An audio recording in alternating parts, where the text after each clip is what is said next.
Welcome, welcome, welcome. We are back. Another day in the market. Hope everybody's doing all right, hanging in there. Crazy red everywhere yet again. Not too fun. Futures are green though, thankfully. They're up about 1/3% to 0.5%. 0.37 for the S&P, 0.45 for the Russell. So futures are green. Last night were futures. Do we gap up today? I think we did gap up today and then we flushed. So we'll see what happens tomorrow. You know, futures are all over the place. We'll see what happens during market hours. But we're gonna get started with Bitcoin. Then I'm gonna talk about the overall market. Then we'll talk about ongoing swings, and then a couple not day trade, but just trade recaps from Premium. And we'll see what we have then. Going live early tonight, so just want to try and sleep a little bit earlier. But yeah, it's just, I don't know, recently it's been a little bit weird, you know.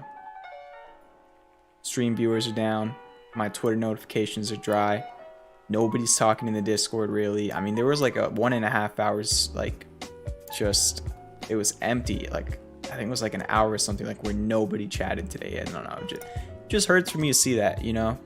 Because obviously there's a direct correlation to the market with that, but I was trying to talk about it so much. It's like, it's just crazy to me how like people want to leave and go away, and everybody gets so quiet when you're getting corrections in the market. And they're leaving, you know, and I'm not saying we're at a bottom right now. I'm just saying, so I feel like it's like so many times this year, it's like when you're getting closer to that bottom, it's like nobody wants to even think about stocks. Everybody's cutting huge losses, and then boom, we start ripping up like crazy for like 3 to 4 weeks, and then after only a couple weeks of ripping, that's when people start getting back in, because they start thinking, oh wow, things are going back up again, while they've been going up for like 2 weeks.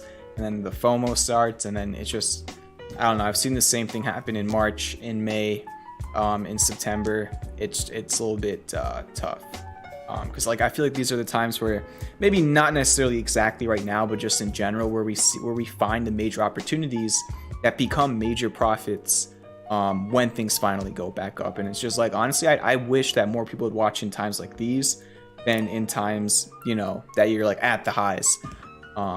So, you know, I guess it's just human emotion, psychology. I guess that's what's moving the market in general as well, tied into fear. So we'll get to everything. We're gonna get started with Bitcoin.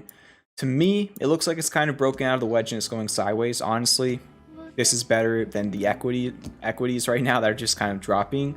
So going sideways isn't bad in my book, comparing to the stock market right now. But it looks like it might have broken out, but it's really just going sideways. You're not really getting any fall through price action. On the 4 hour, you still have the potential for an inverse head and shoulders. It was testing it a couple times, the neckline as resistance, and then it kind of felt like the market pulled back, and then so did Bitcoin today. But still holding this little 56k short-term support. Resistance short-term is still 59.5k in my eyes, and we'll see what happens. MACD's getting closer towards green on the daily. One thing I'll say, I think, you know, as long as this recent low holds, which was about 53k, it's in my eyes pretty simple to view Bitcoin right now. It's like, okay, goes up and breaks above 59.5k and holds it, I think it's going to make a new all-time high. Doesn't go up, breaks under 53k, I think it'll go down to 50k. So I think there's pretty clear levels in either direction, which is what's pretty interesting for me looking at Bitcoin right now. But you do have bullish variables on the 4 hour and the daily. Same thing for Ethereum. It broke out of this wedge with confirmed hidden bullish divergence. So yeah, I'm bullish on cryptos right now. You know, with everything going on with the new variant, of course, that could affect things. I mean, Bitcoin went under 4k last March. Now it's sitting at almost 60k, which is crazy to think about. But you got to keep all that stuff in mind. Even though cryptos are looking okay for now, if these markets really continue pulling, you might think that cryptos might start falling a little bit later. But for right now, they're holding on. They're holding on, which is good for me to see. December, you know, 2018 was the crazy. We gotta actually go down to see it, but oh no, it's 2017, not 2018. December 2017 was the first like crazy popular run that Bitcoin had, up to 20k, and then December last year was Bitcoin's best month, I believe, of the year last year. Maybe like right after the COVID crash or something. I mean, let's see. So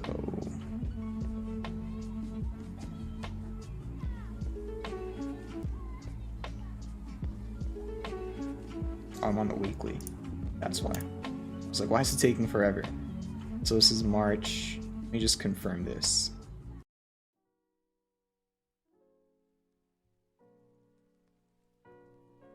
November was 42, December was 47. I think I did the same exact thing last time on stream. But yeah, December was Bitcoin's best month last year.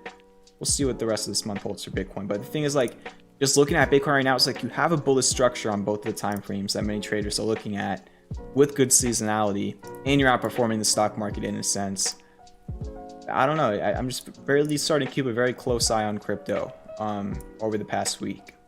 Where once we broke under 59.5k, I was like, no, that does not look too good to me. It looked very similar to its little higher high double top that we saw back over here, but now it's just starting to look a lot more interesting to me. So we'll see. Again, I could be wrong. Ethereum, we already kind of talked about. Not much to really talk about apart from what we did, but maybe very, very short-term levels, 45.31 from a couple of these low, this high, and then a couple lows over here. We'll see. So those are Ethereum and Bitcoin. In terms of the crypto swings, Litecoin, ooh, it's moving up, nice. It's up 2% since the entry Monday. Hidden bullish divergence is developing, and it's testing this level 209 from this high over here and this low over here. We'll see if it can clear it. OMG is up also a couple percent since the entry. It's up about 2%. At one point it was up 14%. I'm looking for much larger moves on these cryptos, right? We're seeing some major harmonics at 200-day moving averages and historical levels with major MACD red islands crossing over to green. Like, I'm looking for larger moves here. High risk, high reward is really how I'm viewing a lot of these altcoins right now, and that's not financial advice, of course. Follow your own risk tolerance, but could be a good amount of upside. You're still making higher lows if you zoom out on a lot of these different charts. Tezos, another one. I used to own Tezos at like in the $1 to $2 range. Yeah, it was crazy. Fortunately, I probably sold it. I mean, not probably, I did sell it well before 9. So I could have had, you know, an 8x or whatever, but forget about it. I've talked about a couple of my mistakes on stream before with some cryptos, but I mean, Yeah, we've talked about it. Chainlink under like $2, Ethereum under a couple $100. Like, and this, we're talking like literally a year and a half ago or whatever it was. Like, just frustrating, but it's all good. Tezos broke out of this falling wedge. Looks like it's trying to backtest the breakout. Trades up like 1%. At one point it was up 16%. See what happens there. Really not much of any technical changes. And then GRT, it's kind of been in the red since it's really the only crypto swing currently that's in the red. I just want to say hold 84 cents. That's really it for the cryptos. Let me read the chat before we talk about the market, and we got a lot to talk about. Keanu says Tesla puts paid today. The guy says the vibes follow the market. Simple. Justin says people are going through a time of reflection.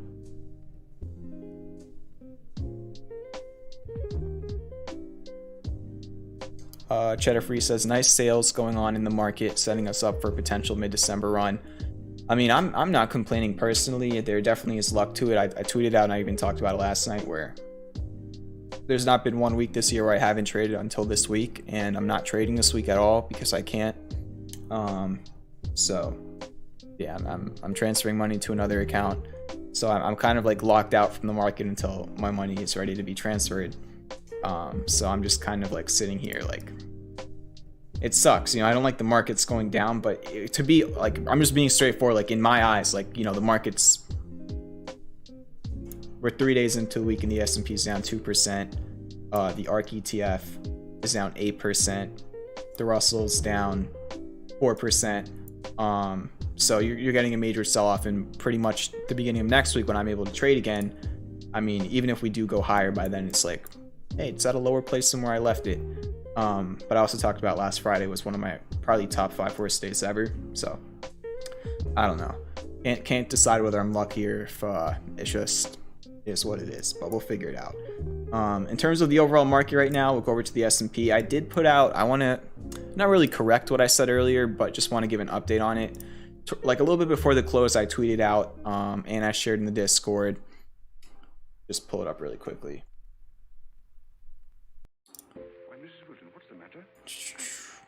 Yeah, we're gonna dive deep into the market right now because we could talk about all the individual stocks you want. Most of these are just following the overall market. Well, I mean, it kind of works both ways because they create the overall market, but just a lot of stocks moving together right now. So I don't want to see anybody complaining that we're gonna be spending a good amount of time just talking about the indices tonight. I mean, half of these stocks people want to look at right now, they're just gonna follow what the rest of the stocks are doing. They're just moving together. So I tweeted this out earlier today. I think this could be a reasonable level for a short-term bottom. Previous market all-time highs attempting to flip into supports right above the 50 MAs. If I'm wrong, then a larger move down to the 100 MAs can be tested, and then even more so if that breaks 200 MA. Make or break area if I've ever seen one. So there's one thing I maybe would want to take back from this tweet was could be a reasonable level for a short-term bottom. Everything else I said here I still 100% agree with, but like literally minutes after this we got like another end of day flush on top of the flush we were already getting. So what happened was that you could see in this picture we were actually bouncing off of the previous all-time high. There was only 20 minutes left in the day. We were bouncing off that previous all-time high, and then the final 15-20 minutes it just gave it up. So literally within 20 minutes what I was looking at got invalidated in a sense. But again, it didn't go too much lower, so you could still reclaim it tomorrow. Futures are green as well. So I don't know, I guess this tweet I wish I would have just saved till tomorrow, I guess. So I just want to give a little bit of an update on that. We still need to see if this level can hold, okay? You know, I think it is a reasonable level. We're down about 4% from the high if we kind of zoom out. Apart from this one, I think this was 7 or 8. This was 6. Okay, so that was a 6%. Look at this. That was 2. Okay, but look at this. 4% there. 4% there. 3% there, 5% there, 4% there. So you can see literally this whole entire year we've been getting like 3 to 6% pullbacks on the S&P from your all-time high to a swing low. So yet again we've got that. You still are around that previous all-time high level. Let's say we do gap up tomorrow, maybe you gap up to open around the level, and then we'll see in the morning if we can hold that level or not. So that's just, you know, from what I said earlier today, it needs more confirmation. I think I tweeted a little bit too early. I should have maybe just waited 20 minutes more until the candle closed. But I didn't think it would drop like another 0.25% in like 15 minutes. But I just want to give an update on that. So going into tomorrow in general, you do have this gap fill at 44.88 on the S&P index. I'm not looking at the ETF right now. And I would like to see it get back above that previous all-time high. I'm going to switch over to the SPY now, which is the ETF, just because I have that charted a little bit more.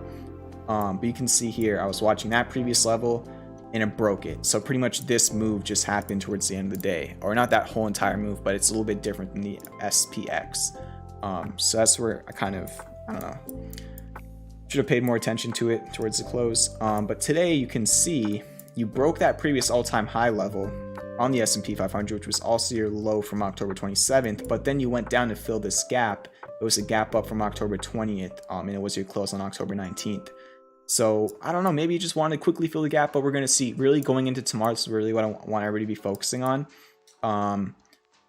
Not really much on your oscillators. Actually, we're going to have to look at the 1 hour charts, but above 454 would be an amazing close tomorrow in my books. I don't know if we can get there from the close today. That's almost 1/3% higher.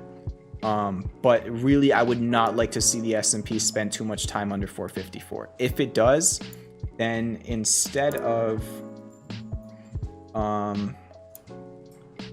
that 50 MA, which is already technically close under, I think this is your next level. So 454 cannot be, reclaimed tomorrow. I'm looking at 447.5. At that level for the SPY, you have another gap fill from October 18th, which is just literally the candle before that. You have a 1 day low from August 24th. That's right.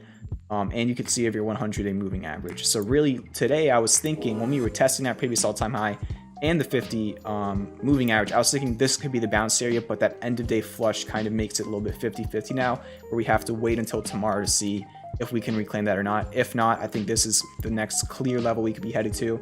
And then if we break that, again, look for the next gap fill, 442.61. After that, 436.03. So I'm going to keep these levels on my chart now. But really how I'm looking at things right now is like, I don't care about calling the bottom, patting myself on the back here like I did back in March. You can go find the tweet if you want, literally on March 5th. Same day CLOV was at the PCC of the crab. And then again in May, you can go find the tweets if you want and watch my streams from the beginning of May when we were talking about how bullish the NASDAQ and the ARK ETF looked to me. And then June was pretty much the best month for swings ever. And then even over here, you can go back to my streams where I was talking about, I thought we were going to have a very nice rally over here. This time around, it's like, it's going to be a little bit tougher than it was in these situations. I had some more patterns to work with. The one thing you really don't have right now, because over here we had the inverse head and shoulders. I know we had the broadening wedge demand line back in March, and then in May you had a little bit of a double bottom on the SPY, and then you had, I think, a double bottom on the NASDAQ too, and you had a crab maybe on the ARK ETF back in May, if that was the right harmonic.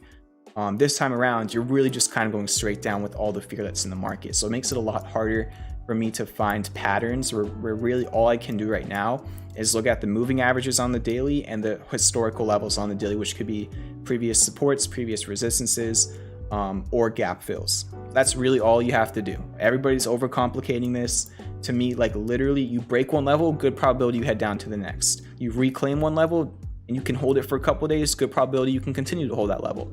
I'm just looking at this from probability standpoint. I don't care about trying to figure out what's happening tomorrow or the day after. I just want to see what happens and then where we start consolidating. That's the big thing to me right here. You can go up and then you can quickly recover and then go back down. I'm looking to see where the consolidation area will be. That's what I'm looking for, and you don't have that for right now. So that's the S&P 500 on the daily. I want to make sure I don't have to, I'm going to take these off my chart really quickly. So you can see those moving averages, keep those in mind. The green one's the 50, red one's the 100. We go over to the 1 hour chart. This is where, did it really, wow, okay. So you had a chance of triple classic bullish divergence, and then the last wick on the MACD kind of invalidates that. Same thing for the RSI. So you lost that on your 1 hour chart. And then the 1 hour, I had this descending broadening wedge where you have a demand line and a supply line. So this is really the only kind of pattern I can look at, but again, you can't see this on the daily chart. So I guess there's that in terms of a pattern. In terms of the Russell 2000, I have a very similar thing on the 1 hour chart. This 1 hour descending broadening wedge is kind of closed around this demand line over here. So that's what I have on the 1 hour for the Russell. If we go over to the daily, it closed under the green demand line with the bearish engulfing candle. So that's not good. Let me clear that. Actually, you still have a chance of triple classic bullish divergence on the 1 hour for the Russell. So if we go over to the daily, you also broke this level, but you are oversold for the first time really since the COVID crash on the daily for the Russell 2000.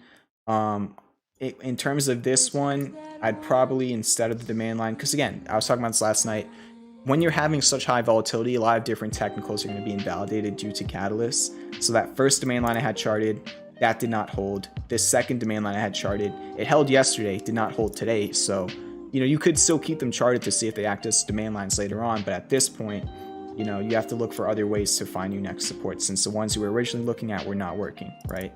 Again, it's not about calling things. That's probably the thing that frustrates me most about people talking about technicals online. It's not about calling things. It's about finding the probability and managing your risk. That's it. But now this is how I pretty much look for support on the Russell between 209 and 212 from a bunch of these lows. You could even maybe extend that a little bit lower because of these couple wicks here. So that's really all I'm doing for the Russell 2000. You kind of can see the descending broadening wedge here, but you don't really see the touches clearly on the daily. So that's the SPY, that's the Russell, the NASDAQ, bearish engulfing candle today, and then also gave up the previous all-time high. So tomorrow, if the SPY closes under 454 and the NASDAQ closes under 15384, that's when I get a little bit more concerned about just the short term, not the long term, not the midterm, just the short term, because then you have a pretty large amount of gray area until your next supports. So we'll see again. Also, it broke that 50 moving average just barely at the close. Kind of just close at it. I mean, we don't really have to call that breaking in until we see what the candle confirmation looks like tomorrow. So that's being tested currently. If that breaks with confirmation, then look for the 100, which is not too much below it. And then also around your 100, you have a level just like the SPY. So we already talked about this on the SPY, where at your 100-day moving average, you have 447.56, which is the gap fill in a previous day's candle low. If you look at the NASDAQ, around 15K, it's a psychological level. Your 100-day moving average, it's a candle low from over here, a candle high from over here, which is also going to kind of be just matching a gap fill. And it's your like weekly support from like the second or third week of September. So you have clear levels. Even if these levels do break tomorrow, the next level after that's clear as well. And that's all you need to know. So that's your NASDAQ. We can go down to lower time frames really quickly before I move on to the ARK ETF. Not much I see here. We were actually talking about a little bit of a range. Remember this range between 15.5K and 15.8K? You could see that range broke today. When it broke under these two candle lows, this was pretty much your range right over here, and it broke it today. So that's what you got going into tomorrow. Moving on to the ARK ETF, it had its... Let's see. Okay, so the ARK ETF had its lowest close of the year today. Let me just confirm that.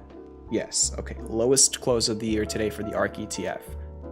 It gave up its range as well. We were talking about this level between 103 and 108 last night. That level was given up. 103.6. You broke that level on your first 4-hour candle. Pretty much around 11:30 you broke that, and then after breaking down from the range, it went down another 5%. The ARK ETF was down 7% today. That's a lot. I don't remember the last time I've seen that this year. So wow. But again, you could see bullish variables just did not work out because you broke a level. But this is why, like, you really got to understand risk management, okay? Because let's say you had these bullish variables, you were looking for a bounce, you were looking for a breakout. Literally the second it broke your area, you could have had a stop loss, and yes, you're still taking a small loss, but you're not talking about all of this, right? You're not talking about all of that. And this is what everybody I think really needs to start focusing on. It's like, it's not about being right or wrong in the short term, especially with the volatile market. It's about when you're wrong, allow yourself to be wrong. I think Cheddar Free says this all the time. Be good at losing, you know? So, I mean, when we talk about the premium trades, I'm going to come back to this, where like in times like these, not financial advice, but stops are, they're like, I don't know the right word to use. Like, stops are your seatbelts. Let me put it like that. They're your seatbelts, okay? In times like these. Actually, always. So, not financial advice. But yeah, that's what happened with the ARK ETF. In terms of the ARK ETF, I mean, your next level is 97.3 from your technically lowest level of the year of May 13th. And this is the harmonic I was talking about. You can go back to my streams then. I believe this was it. Yep. So that was your crab. There was probably 5 people watching the stream when I was talking about this, and you can see what it led to. So we'll see. We'll wait until we get another, pattern of that nature. But that's what you got for right now on the ARK ETF. And in hindsight, not even in hindsight, because we were talking about this over here, that hidden bearish divergence, which I was hoping would underperform when it was trying to make the potential inverse head and shoulders. It did not underperform. Oh, it performed. Okay, so that just goes to show you why you need to be keeping track of divergence. All right, that's your ARK ETF. I'm seeing a couple people talking about head and shoulders on ARK. I think not ARK, on the QQQ. I think Guy and Hat talked about it earlier in the Discord. Just saw the guy talking about it. And yeah, just to draw it really quickly. Yeah, you do have that, and then your measured move. I just drew this really quickly because I don't really want to spend too much time, but measured move of this head and shoulders would take you down to around about 5% lower, which would pretty much be an official correction. I can check that in a second. Take you down to about 370, which is close to this previous high from August. And if it did hit the measured move of this pattern, yeah, it'd pretty much be a correction. 9%, almost 10. So that's the overall market. I mean, apart from the indices, the US 10-year is testing the absolute bottom of this little range it's been in since the beginning of October. We'll see how that kind of continues to develop. The volatility index, this is another key thing I want to talk about tonight. We've been talking about this range, okay? It's been in this range since pretty much March. Your low of the range was 14, your high of the range was 28. For the first time since actually 32. This is your highest price for the VIX since January of this year. So it's testing, it already broke out of this little range. Now it's testing the next resistance from this high, this high, this high, and even this high.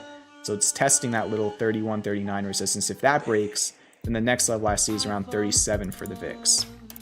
So I'm just going to chart a few more levels here. But yeah, above 30 is when a lot of people will start, talking about the VIX a lot. You go on CNBC, I'm sure they probably talked about it at some point today. Just above 30 is like kind of like this, I'm not going to say rule, but it's when most people I've kind of watched in the media, when they start talking about the VIX when it gets above 30. So yeah, we'll see how that looks tomorrow, but you can see how important this 31.39 level is, right? So I just showed you it was this high over here, this high, this high, this high. Even if we go back in time, 31.39 was this high from 2016 and then also 2014. So look for those historical levels, and just keep a close eye on this. Apart from that, the dollar kind of just still going sideways, and then gold still going sideways as well. So that's really the update for the overall market.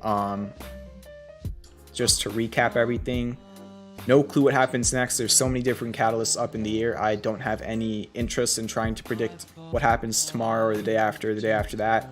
However, I'm not too concerned unless we break probably the 200-day moving average on the S&P 500, which we are miles away from currently. We'd have to drop another 5%. We're not miles away from it, but we'd have to drop another 5%, because if you break this 200-day moving average, look at this. You're not only breaking the 200-day moving average on the S&P, you would also be creating a lower low from your low in October and breaking under the low from July 8th. So really, we still could have more room down, but I just would like to see it hold this level at the worst. And then also, I never even talked about this, but look at the daily.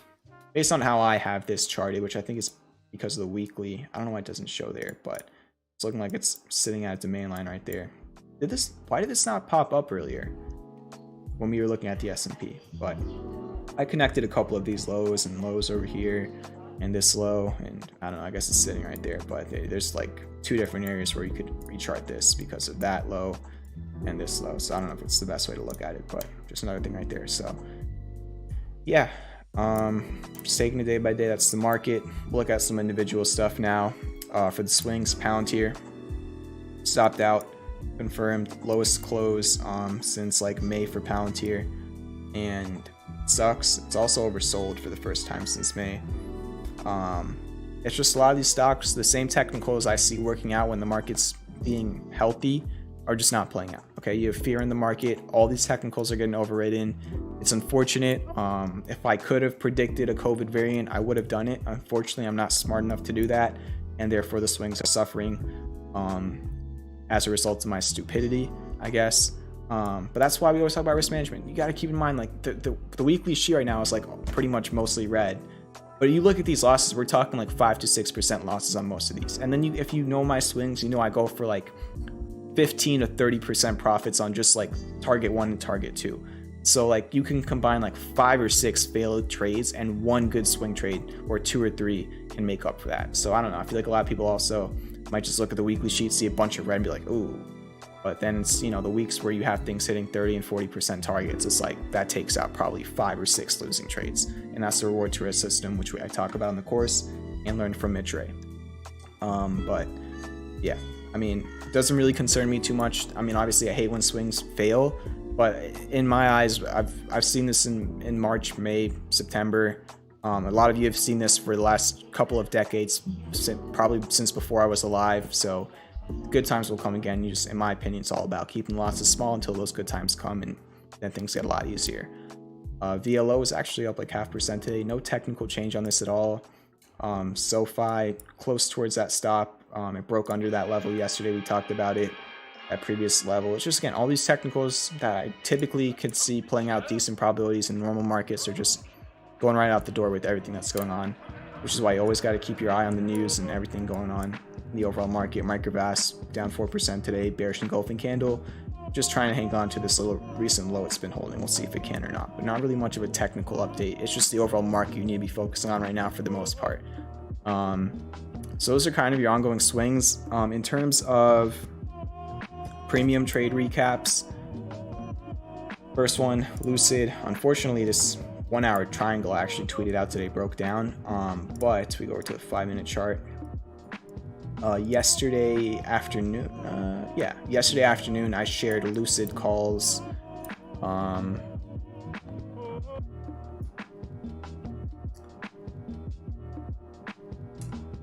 Where was it? They were $53 calls for next Friday. I shared them right where the screen arrow is, and today went up here. So nice move. This was 30% profit. If they were weekly calls, it would have been a lot more, but I wanted to give it a week out because of everything with the market.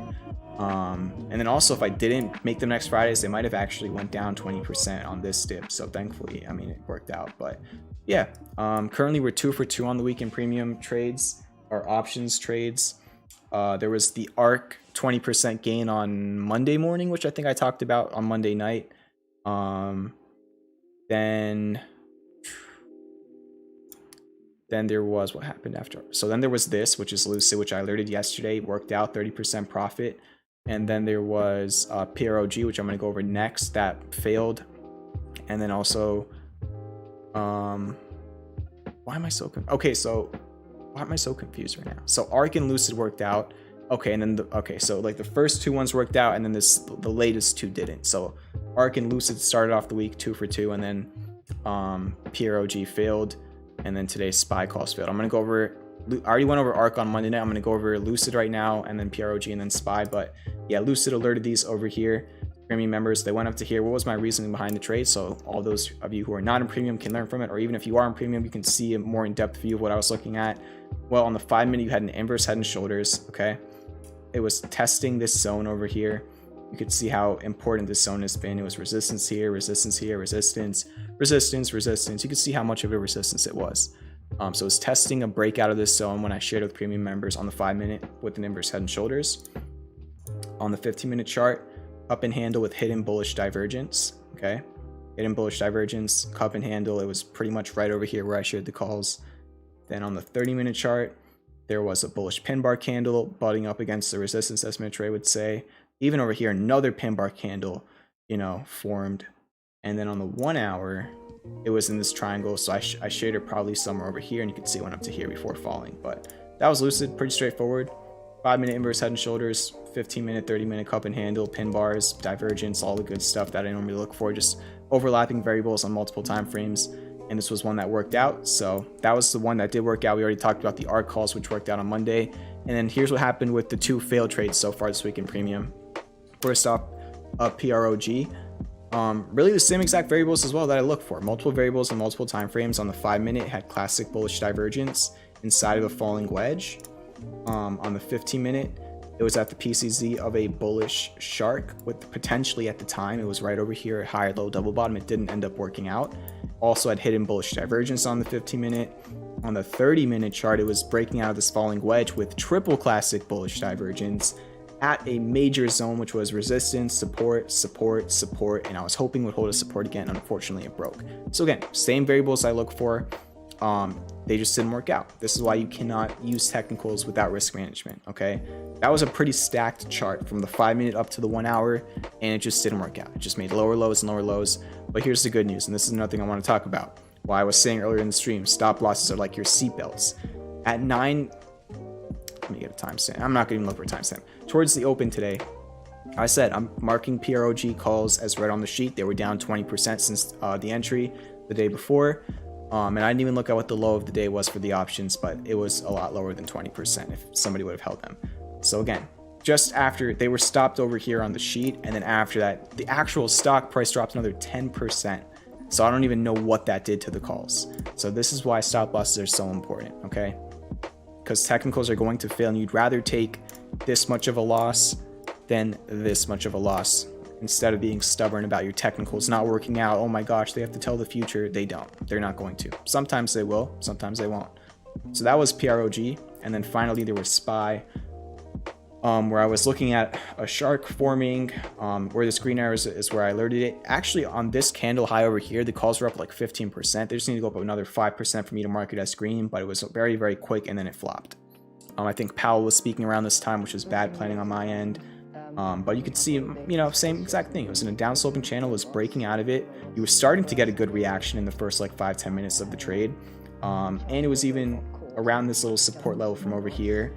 And just the overall markets just started selling and selling and selling. So again, same scenario here. Look for the same types of technicals on the 15-minute. I was also watching the channel, and it was a gap fill from, I think, yesterday on the 15-minute. So it's bouncing off the gap fill. It went up to over here and then it flopped. But again, where this red arrow is where I said I'm marking them red on the sheet, and this is what happened after. So same exact thing. You'd rather take this type of a loss than take this type of a loss. So remember, manage your risk. So hopefully that was a little bit educational. It wasn't really too in-depth today, but that's all that, I guess. I don't know. Talk about CLOV and Fisker now. Did Fisker break the range? No, it's actually still in the range. Okay. So Fisker is still in its range between 19 and 2250. So we'll see which way it breaks. You were developing hidden bullish divergence with a 8% drop today. It's not currently developing, but there's still potential for it on Fisker. And you can see that it's trying to hold this level of support because it was once a resistance.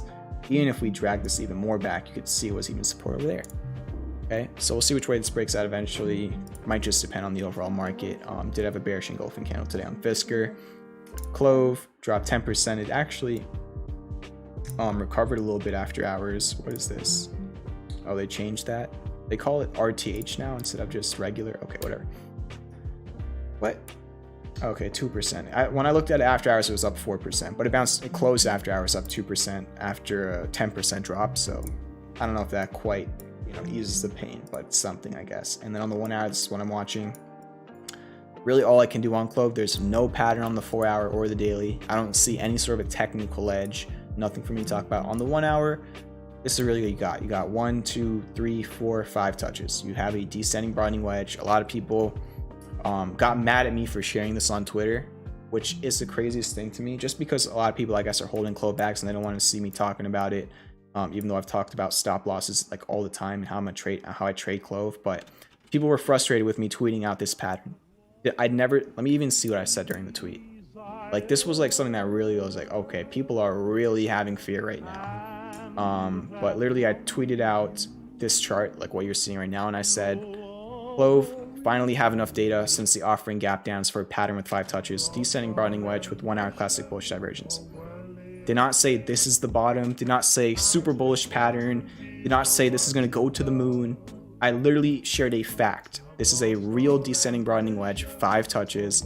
This is real classic bullish divergence. Okay, you made a lower low on price with a higher low on both your oscillators, and people are upset about that. Like, it's just crazy to me. Like, and it's not just CLOV, it's like everywhere I'm going, there's just so much anger because of stocks and dropping. Of course, people are losing money, but like, I just feel like so many people are looking at all of this the wrong way, or at least differently than I do. And I'm not a perfect trader. I lose money here and there, of course, but like, it's just, I don't know.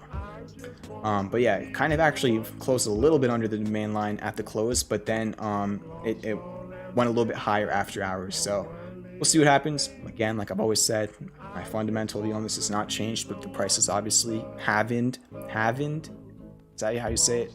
Haven't. I don't know, because I think you spell it with a V. But the price is like pretty much dropped in half since I was like, you know, talking about all these variables, which again, risk management. Okay, so I talk about risk management all the time. So we'll see what happens. Again, same thing, just like Fisker, might depend on the overall market. Okay, so that's why there's not too much that you can really do in a lot of individual stocks now. It's just a lot of them are just moving together. Okay, so that pretty much recaps everything I wanted to talk about. Just ran through my whole entire watch list. Got 34 people in here. Make sure to hit the like button, hit the subscribe button. Why are we at 15 likes? Let's get up to 30 likes really quickly. Hit the subscribe button. Join the Discord, links in the description.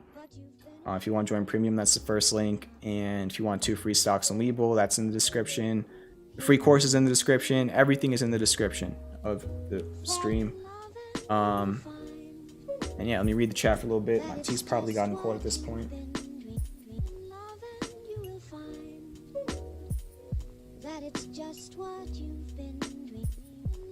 Cheddar Free says, when the time comes to buy when stocks are on sale, nobody wants to. Is the psychology of the market. Justin says, bought a fun call on AMC when it hit rock bottom. Good luck to you. Jeff says, learned a lot of lessons in 2021. Risk management, sizing, hunting for discounts. That's the thing also about when trades fail. You know, you are losing money, but you're gaining knowledge, experience, and all of that, which could help you make money in the future. That's, you know, just not a cool way to think about it. But, and there's nothing cool about losing money. I'm not trying to act like there is. Justin says, reading that comment section on Weeble is hilarious. I know exactly what you mean. I don't know what the Williams indicator is, but Cheddar Free says we're very close on the Williams indicator for potential bottom. Kramer just tweeted that there could be a powerful Santa Claus rally later this year. I think he is scanning the chat.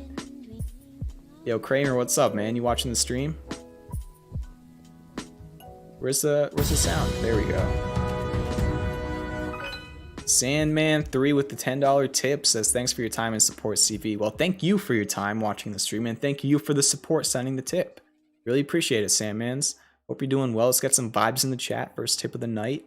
I think, no, it's actually the first tip of the week as well. I actually think we got one on Sunday. Thank you. Appreciate it. Vibes in the chat for Sandmans3.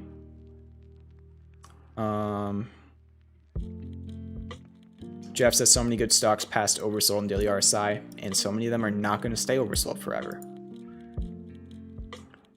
Cheddar Free says 36% of stocks are trading above the 200 MA. A lot of them are also hitting those 52-week lows.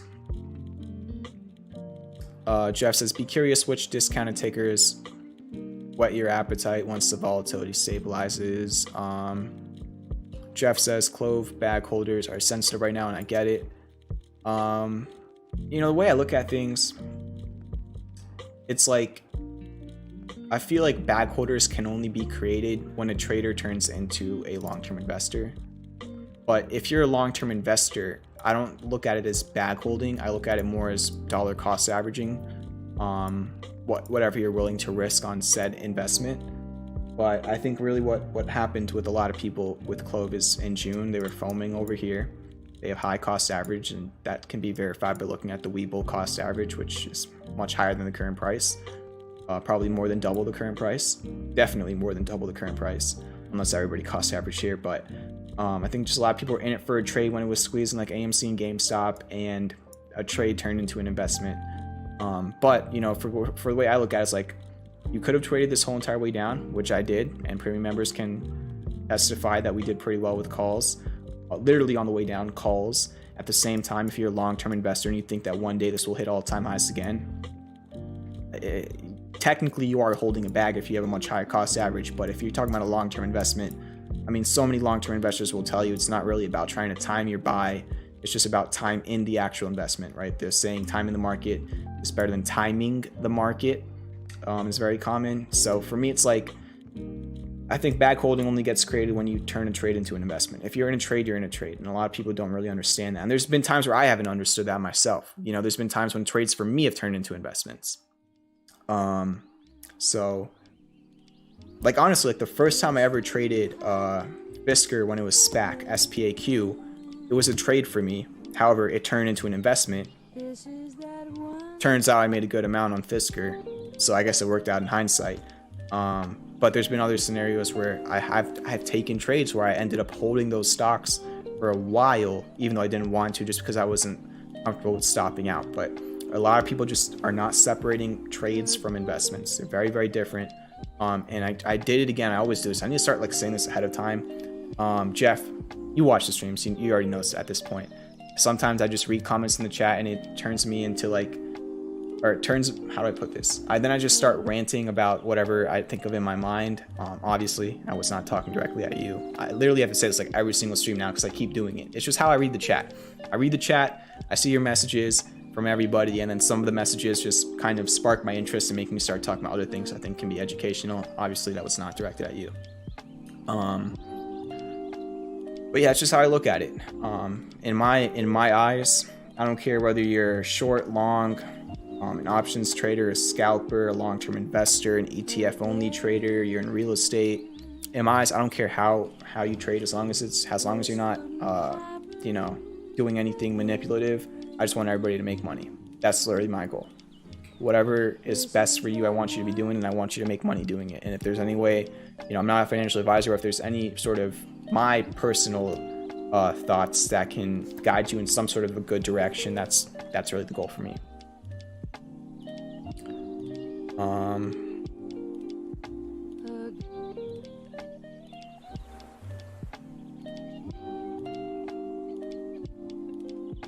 Appreciate all the support. I mean, back in the day, and I'm saying back in the day, like I've been doing this for like 10 years, like 6 or 7 months ago when the market would be pulling back, like I'm sure a lot of you remember it, like the chat would be pretty toxic.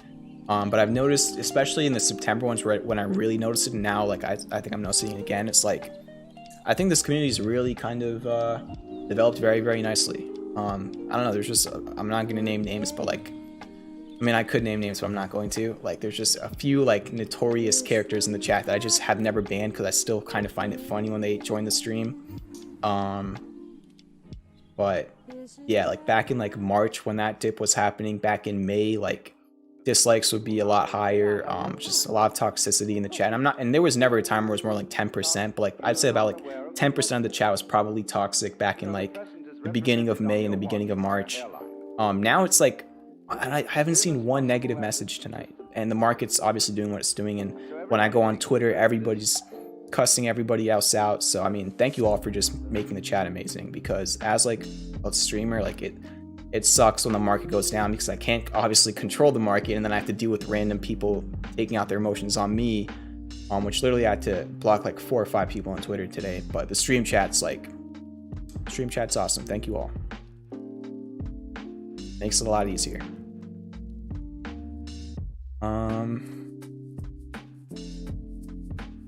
Chris says, first time viewing channel, great info, like your style. Thank you, Chris. Make sure to hit that subscribe button if you're enjoying, and if you're interested in learning more, join the Discord. Chatter Freeze just dropped the link for you in the chat, and then there's also a 6-hour free course on my channel. You can find the link for that in the description.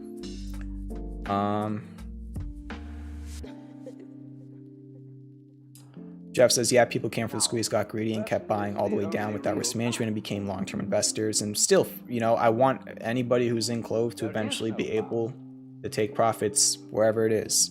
But, you know, the time frame on that might be longer than a lot of people imagined, including myself.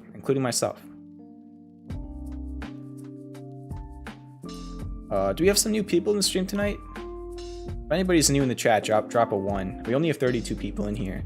But yeah, I'm seeing some new names I haven't really seen before in the chat. Natsumi Gaming says the music create the vibe.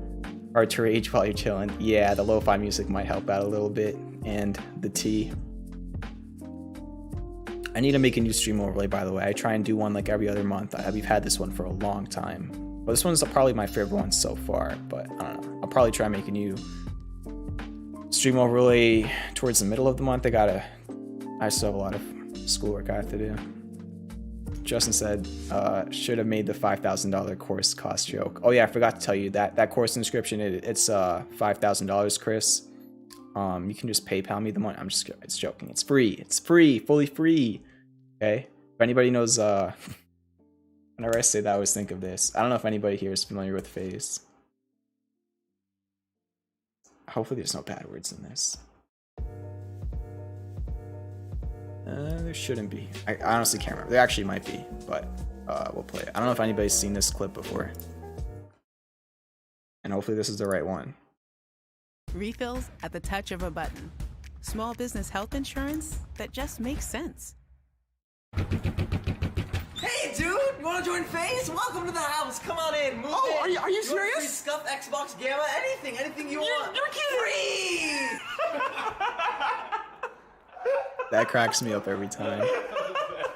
Free!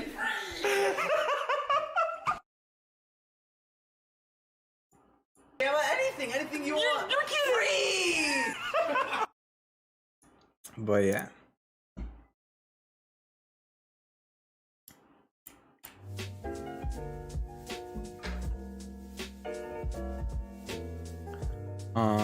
Okay, so you're Blind Spot, you're not new. Cheddar Freeze, you're not you.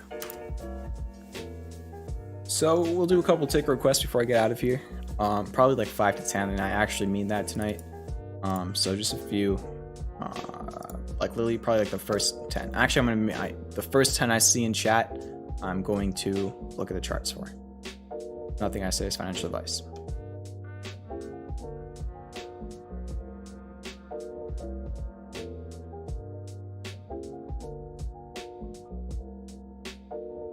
KW, I mean, I really don't understand the offerings either. I mean, hopefully they can use that cash for something good for the business. I'm sure that's what's in their minds. But yeah, for me, it definitely took me by surprise, for sure. 1, 2, 3, 4, 5, 6, 7. 3 more.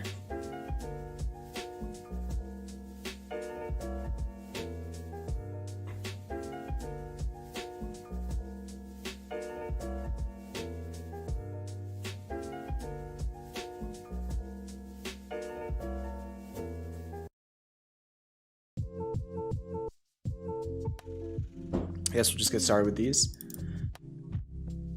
I got 2 more. All right, next one's the last one. PENN's the last one.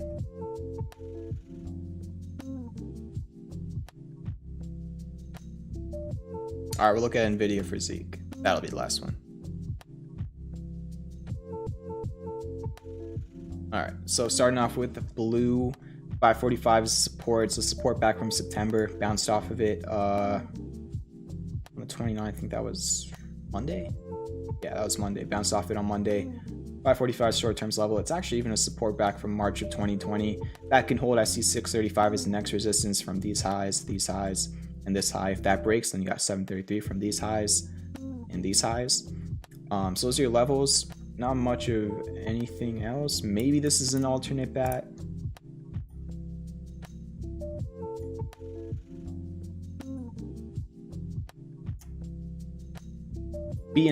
The B and the D point are like a couple percent lower than you'd want it, but pretty close. Actually, if we do it like that, it looks pretty good to me. Pretty much, I'd say it's an alternate bat, and it's since the PCZ, it's bounced. I mean, it bounced 13% right now. It's up about like probably 6 or 7% since there, but that's what you got on the daily, on the 4 hour. It's pretty much about it. Kind of the same exact chart on the 4-hour. SCO. Not a fan of it in the short term. Your MACD just crossed over to red. You just broke a demand line. Your RSI was just overbought and it came back into the neutral, somewhat neutral territory. Yeah, I think maybe this could be the next area, which would be interesting to me, like 518 from this high and then this high. Like this little range could be like the next area it's headed to, just to test this little range it was in for like a week. And then if that breaks, and I think like all the way down to like 469 would be the next level after that. Again, not financial advice. I could be wrong. If you're bullish on this, do whatever you think is best for yourself. Just based on the variables I see on the chart, I don't see anything that says bearish to me. Obviously, other than the trend. The trend obviously still is bullish, as long as it continues to make higher highs and higher lows. But just, I'm talking short term, you're getting some bearish signals on my indicators that I use. Again, it's not a certainty though. So we'll see. Apple just been ripping. Believe it or not, Apple. Where was it charted? Where did I have this charted? Did I delete it? There we go. Apple was a trade that just got away from me. I charted this divergence and flag. I can't remember if I charted this on stream or off stream. I completely forgot about it. It wasn't even on my watch list. Then I saw it like I think yesterday or something and I was like, wow. Like literally look how perfectly technical this was. Testing that, breaking it. And then even over here, it flipped what was once a resistance into a support and then just ripped higher. Even showed a little bit of turbulence at that previous high, then gapped above it. Like, so I wish I don't know why it wasn't on my watch list. That would have been the easiest trade ever to start off the week. But just guess I ended up missing it. At this point though, it's on the other side of the fence, as Mitch Ray would say. You know, it kind of turned from a downsloping channel into an ascending broadening wedge and just broke down from that ascending broadening wedge. So now those same levels we were watching before could be where it's headed to next. So the two supports I see short term on Apple are 162 and 163.41. If it does gap up tomorrow because futures are up, I'd say probably the resistance is around 170, which was today's high. So it's really simple in that aspect. That's just your 30-minute chart though on the daily. Let me delete all those lines I just drew. On the daily, I think you would just like to see it, like honestly, I think I'd just like to see Apple hold above 156 on the daily. And we could kind of draw out this zone right over here. Like I would just like to see it hold this on the daily. But that upper wick on the today's candle is a little bit interesting as well. We'll see. ATLC. Wow. I mean, I don't know what this is, but this thing went insane.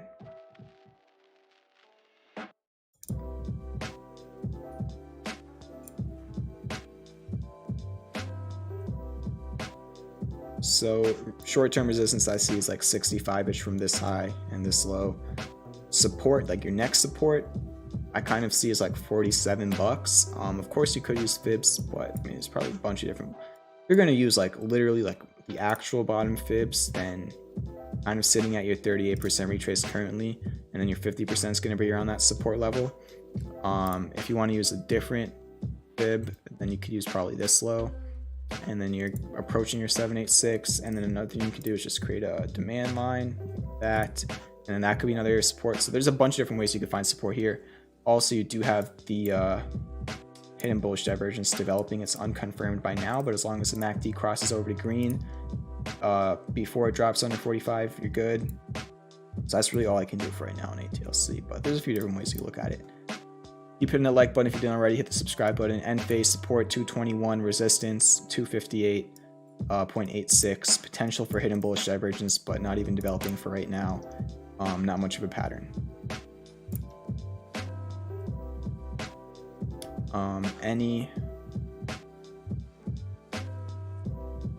The support zone I see is between 350 and 390.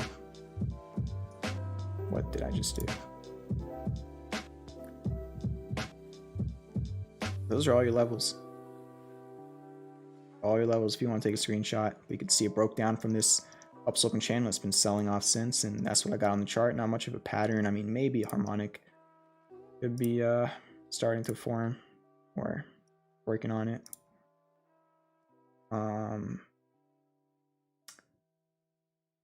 As It's 5% away from like the B point for a deep gap. So I don't know. It just depends on how you want to look at it. It's not really textbook, I guess. It's closer to a 786. And if you want to use a 1618 on the butterfly, some people do, some people don't. It's up to you. But that 1618, even regardless of any harmonics, just the 1618 itself lines up with this little low from August 19th. It's also a gap fill level and a previous resistance, so that's like a pretty high probability area, not financial advice, but we'll see if it even gets there in the first place. Depends on the market, probably.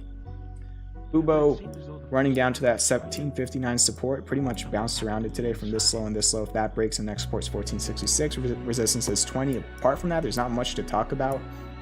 Can't really have a harmonic because you have the same exact high on this high and this high. So yeah, that's really it for right now on FUBO. PLBY, gap fill and support around 33, bearish engulfing candle today. Short-term resistance is 35.57 and $41, and kind of a rounding bottom, but never broke over the neckline. MACD crossed over to red, and that's about it. PSFE, I would just like to see a higher low on this, or it break this supply line, which it has not yet. Kind of just in a major downsloping channel, just getting destroyed. I prefer to see some sort of confirmation that it's just not going to keep selling off, but who knows. I just don't see much of a pattern here. Your MACD is going towards green. You are oversold. Other than that, I don't see anything really to talk about, but I would like to see higher highs and higher lows. And oh gosh, yeah, PENN and DraftKings are both breaking under pretty important levels right now. Hopefully they can reclaim them, but you could see 5260 was this low and this low. It used that as resistance today. That was pretty much your high of the day, and it dropped 7% off the level. And then DraftKings, very similar as well. That $35 level we were talking about, that broke as well, and it was pretty much your high of the day. 34.97 was the high, and then it flushed 10% off that level. So previous supports are flipping into resistances on DraftKings and PENN. If those can't be reclaimed, then, I mean, if we zoom out, like, you don't have a lot looking left for both PENN and DraftKings. So hopefully they can reclaim at some point. But yeah, I guess we also just looked at DraftKings. NVDA, is it still in the channel? It is. I just see it as an upsloping channel for right now. It's closer towards the demand line at this point after a little bit of a drop today. Not there for right now. And then also, I mean, if NVIDIA drops down to this level tomorrow, you got a demand line, a previous support, and a previous resistance. Would be interesting, especially if there was like lower time frame variables. So I'm gonna keep it on my watch list for tomorrow, see if that holds or not.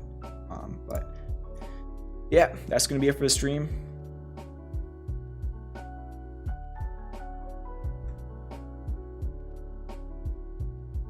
Oh, I didn't even know that Apple was in the technical trades channel.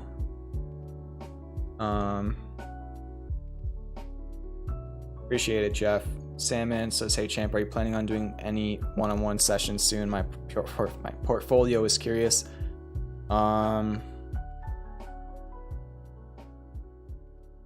earliest would probably be around like Christmas time, but I don't know how busy I'll be around then as well, just yet. So it depends. Whenever it happens, I'll let everybody know on stream and Discord and Twitter, but yeah. I mean, again, don't take this like I'm just talking to you. It's kind of funny, or it's like whenever I'm not having one-on-one sessions, like I feel like everybody's asking about them. Sorry, I'm just watching something on my other screen. It's weird, but it's like when I'm not having one-on-one sessions, like I feel like everybody asks me about them. Like you're not the first person who's asked like in the past like 2 or 3 weeks. Like I've been getting a lot of questions about one-on-ones recently. But then the last time I did one-on-ones, which was, I don't know, like a month and a half ago or something, like only like 4 people signed up or something. So I don't know. But again, that was not, I just keep doing this. I should probably get a disclaimer on the stream or something. It's like, I'm going to read all of your comments, and on some of them I'm just going to start ranting, and I hope it never seems like I'm ranting at somebody in the chat. It's just how I kind of think, I guess. But yeah. So yeah, thank you all for watching the stream. Have a good night. Good luck trading tomorrow, if you choose to trade, and join the Discord, links in the description. Peace out. Thank you again, Sandmans, for the 10.